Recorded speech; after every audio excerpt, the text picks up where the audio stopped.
तो target with PS Parihar channel में आपका स्वागत है। आइए शुरू करते हैं और देख लेते हैं कि आज के दैनिक सायंकाल समाचार की इस वीडियो में विद्यार्थी जीवन से संबंधित कौन कौन सी सूचनाएं हैं।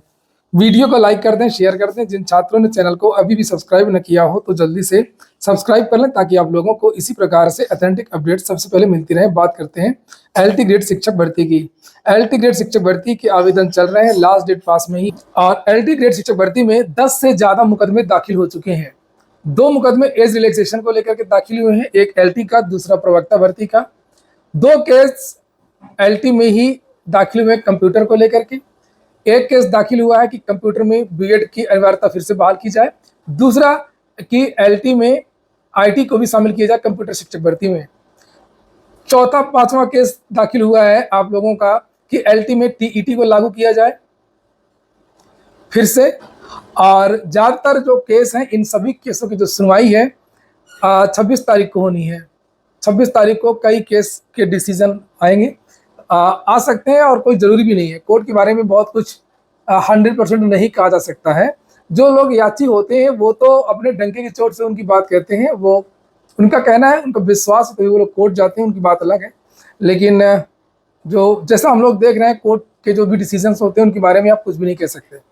जज साहब कुछ और कहेंगे, जब सुनवाई होगी ऑर्डर कुछ और आ जाएगा, इसलिए बहुत ज़्यादा कुछ नहीं बोलना चाहिए। एज रिलैक्सेशन की बात करें तो हो सकता है कि याचियों को आवेदन का मौका दे दिया जाए, और ऐसा लगता नहीं है कि सभी को मौका दिया जाएगा। और कंप्यूटर में बीएड की अनिवार्यता को लेकर के भी देखते हैं क्या होता है क्या नहीं होता है। और जैसे पिछले सुनवाई में तो कहा था, जो कल सुनवाई हुई थी परसों 19 तारीख को, उसमें तो ये कहा था एनसीटी ने कि ये विद्यार्थी सही हैं। और एनसीटी ने कहा है 2014 में एक प्रपत्र जारी किया था, इसमें ये कहा था कि कंप्यूटर रहेगी एलटी ग्रेड में। लेकिन बहुत सारे ऐसे भी राज्य हैं, बिहार वगैरह अन्य राज्य हैं, जहाँ पर बीएड नहीं मांगा जाता है कंप्यूटर के लिए, कुछ खास विषय हैं। तो इसमें भी देखते हैं क्या होता है क्या नहीं होता है। और टेट को लेकर के कुछ समझ में ही नहीं आया क्या होगा क्या नहीं होगा।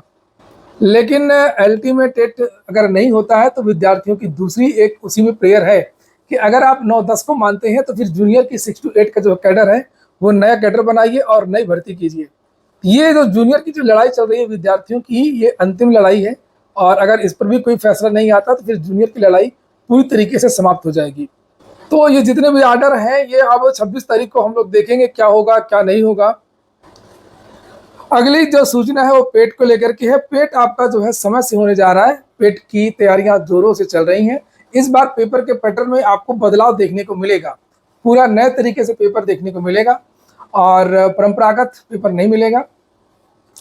इसको लेकर के एक सरकारी पत्र जारी हुआ है जिसमें यूपी पीटी की जो परीक्षा होने जा रही है उसको लेकर के भी यहाँ पर ये जानकारी दी गई है कि 6 सितंबर 7 सितंबर यूपी द्वारा आयोजित वाली पीटी परीक्षा 2025, ये देख सकते हैं आप लोग। कुछ पर्वों की बात की गई है, सितंबर और ये अगस्त के महीने की, और नीचे यहाँ पर ये यूपी द्वारा जो एग्जाम उसको लेकर के यहाँ पर बात की गई है। और इनको लेकर के पुलिस विभाग क्या तैयारियां करेगा उसके बारे में लिखा है। उपरोक्त आगामी पर्वों और परीक्षा के दृष्टिगत जिला मजिस्ट्रेट महोदय तथा पुलिस अधीक्षक महोदय की संयुक्त अध्यक्षता में कलेक्ट्रेट स्थित नवीन सभागार में जनपद स्तरीय पीस कमेटी की बैठक दिनांक 21 अगस्त को अपराह्न 3 बजे आहूत की गई है। तो आप लोग तैयारी करते रहें। और अगली जो सूचना है वो उत्तर प्रदेश दरोगा भर्ती की है। आज विद्यार्थियों ने उत्तर प्रदेश दरोगा भर्ती में कुछ मांगों को लेकर के एक ट्विटर पर अभियान चलाया था। विद्यार्थियों की कुछ मांगे हैं यहाँ पर लिखी हैं, और लिखा है कि यूपीएसआई भर्ती 4 साल बाद आई है। अब भी भर्ती बोर्ड के अनावश्यक फैसलों की वजह से लाखों अभ्यर्थी फॉर्म भरने से वंचित हैं, रो रहे हैं, परेशान हैं कि सुनवाई ही नहीं हो रही है। भर्ती बोर्ड से विनम्र निवेदन है कि अभ्यर्थियों की निम्नलिखित समस्याओं पर ध्यान दें। अब कौन कौन सी समस्याएं नीचे लिखी है, जैसे लिखा है दस्तावेजों की जांच डीवी के समय होती है तो डिग्री क्यों मांगी जा रही है, डिग्री की फॉर्म भरने में क्या अनिवार्यता, ये समझ से परे है। सही बात है, अभी बहुत सारे विद्यार्थियों के पास डिग्री नहीं है, अचानक से नोटिफिकेशन जारी हो गया है। प्रोविजनल भी निकलवाने के लिए विद्यार्थियों को दूर जाना पड़ेगा, तुरंत मिलता भी नहीं है, कभी कभी देरी होती है। तो आप मार्कशीट ले लीजिए और बाद में मांग लीजिएगा डिग्री। डीवी के समय लिखा भी है यहाँ पर, आप मार्कशीट से भी उसकी योग्यता जांच सकते हैं, कितने % नंबर है, फेल है कि पास है। जो चीज़ डीवी के समय आवश्यक होती है उसकी वजह से फॉर्म भरने से क्यों रोका जा रहा है। निवेदन है कि अभ्यर्थियों के भविष्य हेतु मार्कशीट से फॉर्म भरना अलाउ करें। अगला मांग है कि उत्तर प्रदेश में ईडब्ल्यूएस का जो प्रमाण पत्र होता है उसमें आवेदन संख्या नहीं होती है, तो अभ्यर्थी आवेदन संख्या क्या डालें, ये भी एक कन्फ्यूजन है। तीसरा, पिता पक्ष के प्रमाण पत्र की अनिवार्यता के कारण लाखों विवाहित महिलाएं आवेदन से वंचित हो रही हैं। बहुत सारी महिलाओं की कम आयु में शादी हो जाती है, ऐसे में पढ़ नहीं पाती हैं, जो पढ़ना चाहती हैं उनके सामने दस्तावेज की समस्या आ जाती है। अतः शासन स्तर से कोई उपचार उपलब्ध कराने कष्ट करें। तो छात्राओं को दिक्कत हो रही है पिता पक्ष से ये बनवाने के लिए। ये तो मुश्किल है, ये तो नियमावली है, इसमें लगता नहीं है कुछ लाभ मिलेगा। अगर और चौथा है कि भारत का प्रत्येक बोर्ड आयोग 3-4 दिन का समय फॉर्म में करेक्शन करने के लिए देता है, जिससे त्रुटियां ठीक हो सके। कई वर्ष बाद भर्ती आई है, कृपया त्रुटि ठीक करने हेतु कुछ समय, ये बात सही है कि फॉर्म में संशोधन के लिए एक अलग से टाइम जरूर दिया जाए। और ये आज का हैशटैग था UPSI form correction, UPSI allow marksheet. अगली सूचना है बीपीएससी टीआरई 4 की, और जानकारी मिल रही है कि चुनाव के बाद ही अब 28 से 30 नवंबर के बीच में टीआरई 4 होगी। बात तो सही है, अब चूंकि एस्टेट के बारे में चर्चा चल रही है, इसलिए अब ऐसा लगता है कि इसकी जो परीक्षा होगी वो बाद में ही होगी। हालांकि मंत्री और जो सरकार है वहाँ की, बिहार की, उसकी तरफ से ये कहा जा रहा है कि हम बहुत जल्दी भर्ती को कंप्लीट कर लेंगे।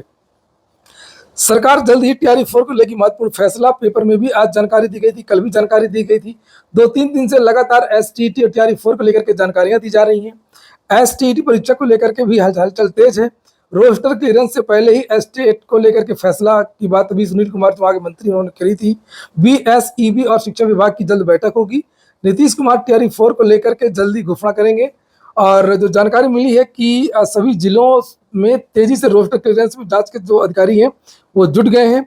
इस बार जो पद होंगे बीपीएससी टीआरई 4 में, वो बेसिक के यानी कि 1 to 5 और 6 to 8 के कम होंगे या नहीं निकलेंगे पद। वैकेंसी, ज्यादातर जो वैकेंसी होगी वो टीजीटी पीजीटी यानी कि वैकेंसी 9 और 10 और 11-12 में सबसे अधिक पद निकलेंगी। अभी कक्षा 6 और 8 में कंप्यूटर शिक्षक, लाइब्रेरियन को लेकर के भी फैसला नहीं हो पाया है, और अगस्त के अंत में ये फाइनल हो जाएगा। कुल मिलाकर की जो जानकारी निकल करके आ रही है कि 40 से 50 हजार पदों पर ये जो टोटल वैकेंसी है टीआरई 4 की आ सकती है। 15 सितंबर तक टीआरई 4 का जो नोटिफिकेशन है वो जारी हो सकता है।